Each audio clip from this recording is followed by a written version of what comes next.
ஆண்டவராகிய இயேசு கிறிஸ்துவின் நாமத்தில் காலை வாழ்த்துக்கள். இன்றைய மன்னா, கர்த்தாவே, நீர் நீதிமானை ஆசீர்வதித்து காருண்யம் என்னும் கேடகத்தினால் அவனை சூழ்ந்து கொள்ளுவீர். சங்கீதம் 5:12. பாருங்க, தாவீது இந்த சங்கீதத்தை எழுதுறாரு, பாடி பாடி துதிக்கிறாரு. என்ன சொல்றாரு? நீர் நீதிமான நீங்கள் ஆசீர்வதிக்கிறீங்க. எந்த ஒரு மனிதன் நீதிமானா இந்த உலகத்தில் இருக்கிறானோ அவனை நீங்கள் ஆசீர்வதிக்கிறீங்க. எப்படி ஆசீர்வதிக்கனா? காருண்யம் என்னும் கேடகம், காருண்யம்னா இரக்கம் என்னும் கேடகத்தினால அவனை சூழ்ந்து கொள்கிறார். அப்படியே கேடகன்றது முன்னாடி பிடிக்கிறதான். ஆனால் எந்த பகைவர்கிட்டேருந்து பாதுகாக்கிறதுக்காக கேடகத்தை, நமக்கு தெரியும் கேடகம் எப்படி இருக்கும்னு, முன்னாடி ஒருத்தவங்க பிடிக்கிறது, இல்லை நம்மளே கூட பிடிச்சிக்கலாம், அது எதுவும் நம்மளை தாக்காதபடி. ஆனால் இங்கே என்ன சொல்லியிருக்குது? காருண்யம் என்னும் கேடகத்தினால் அவனை சூழ்ந்து கொள்கிறது. சுற்றிலும் அவருடைய இரக்கம், அவருடைய தயவு, அவருடைய காருண்யம், அவருடைய கிருபை எல்லாம் காருண்யம் என்ற ஒரு தலைப்பின் கீழே நம்மை சூழ்ந்து கொண்டு பாதுகாக்குதான். அப்போ கர்த்தருக்கு முன்பாக நீதிமானா எந்த ஒரு மனிதன் நடக்கிறானோ அவனுக்கு இப்படிப்பட்ட ஒரு ஆசீர்வாதம் கிடைக்குது. நிறைய நீதிமான்கள் வேதத்தில் இருக்கிறாங்க.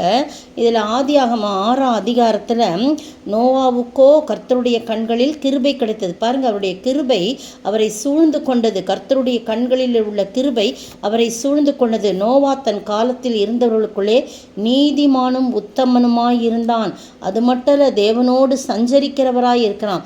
அதனால தான் ஆண்டவர் அந்த உலகத்தில் மக்களை மனுஷருடைய அக்கிரமம் பெருகிச்சுன்னு மனுஷரெல்லாம் அழிப்பதற்காக ஆண்டவர் திட்டம் போடுறாரு. என்ன இப்படி மனுஷனை படைச்சதுக்காக மனஸ்தாவப்படுறாரு.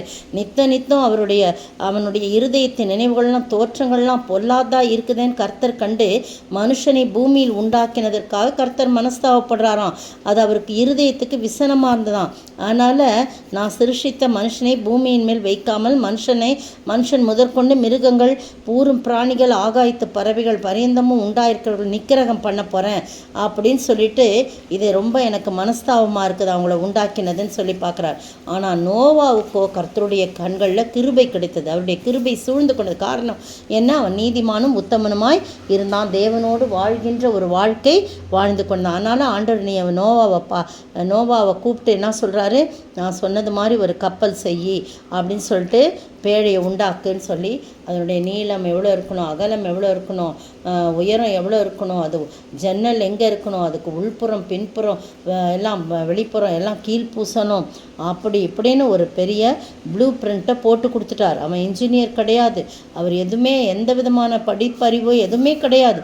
ஆனால் ஆண்டவர் என்ன செய்கிறாரு பாருங்கள், மேல்தட்டுக்கு ஒரு முழ தாழ்த்தியில் ஒரு ஜன்னலை உண்டு பண்ணும், கதவை அதன் பக்கத்தில் வைக்கணும். என்னங்க, ஒரு முழம் 2 முழம் எப்படிலாம் சொல்கிறார்? 2ஆம் தட்டின் அறைகளையும் 3ஆம் தட்டின் அறைகளையும் பண்ண வேண்டும். அப்போ 3 அடுக்கு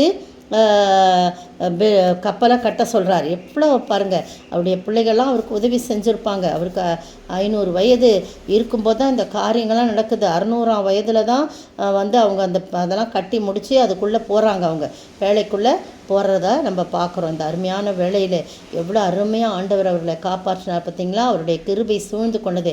அவரை மட்டும் இல்லை, அவருடைய மனைவி, 3 பிள்ளைகள், 3 மருமக்கள்மார்கள் எல்லாரையும் ஆண்டவர் என்ன பண்ணார்? ஆண்டவர் பாதுகாக்கிறார்.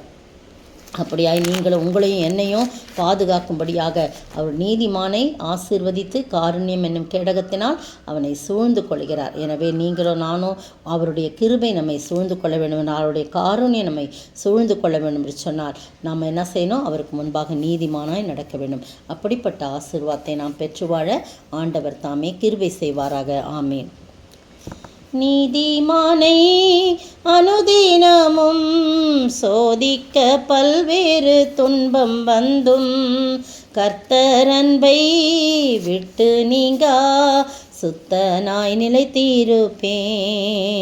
தேவசித்தம் நிறைவேற எனையும் படைக்கிறேன். தேவ சத்தம் என்னுள்ளம் பலமாக தோனிக்குதே. நீதிமானை ஆசீர்வதித்து காருண்யம் என்னும் கேடகத்தை நான் அவனையே சுற்றிலுமே சூழ்ந்து காத்து கொள்வீர். அவனையே என்னையே எப்போதுமே சுற்றிலும் சூழ்ந்து காப்பீர். சோத்தரிக்கிற ஆண்டவரே, துதிக்கிற ராஜா, எத்தனை நல்ல தேவன் ஆண்டவரே, நீதிமானை அனுதினமும் பாதுகாக்கிறீர். சுற்றிலும் உடைய காருண்யத்தினாலே சூழ்ந்து ஆண்டவரே பாதுகாக்கிறவராய் இருக்கிறீர். அந்த ஸ்லாக்கியத்தை நாங்களும் பெற்று அந்த ஆசீர்வாதத்தை பெற்று வாழ நீர் கிருபை செய்ய வேண்டும் என்று கர்த்தரும் மீட்பரும் ராஜாமா இயேசு கிறிஸ்துவின் விலையேற பெற்ற நாமத்தில் ஜெபிக்கிறேன் பிதாவே, ஆமேன். நேற்றைய பதில் லூக்கா 22:34 பேதுருவை நோக்கி இயேசு, இன்றைக்கு சேவல் கூவுகிறதற்கு முன்னே நீ என்னை 3 தரம் மறுதலிப்பாய் என்ற சொன்ன வார்த்தை அதே அதிகாரம் வசனம் 61 நிறைவேறியது. இன்றைய கேள்வி, எதை நோக்கி விழுங்கள் என்றும் எதை நோக்கி மறைத்து கொள்ளுங்கள் என்றும் சொல்லத் தொடங்குவார்கள்? எதை நோக்கி விழுங்கள் என்றும் எதை நோக்கி மறைத்து கொள்ளுங்கள் என்றும் சொல்லத் தொடங்குவார்கள்?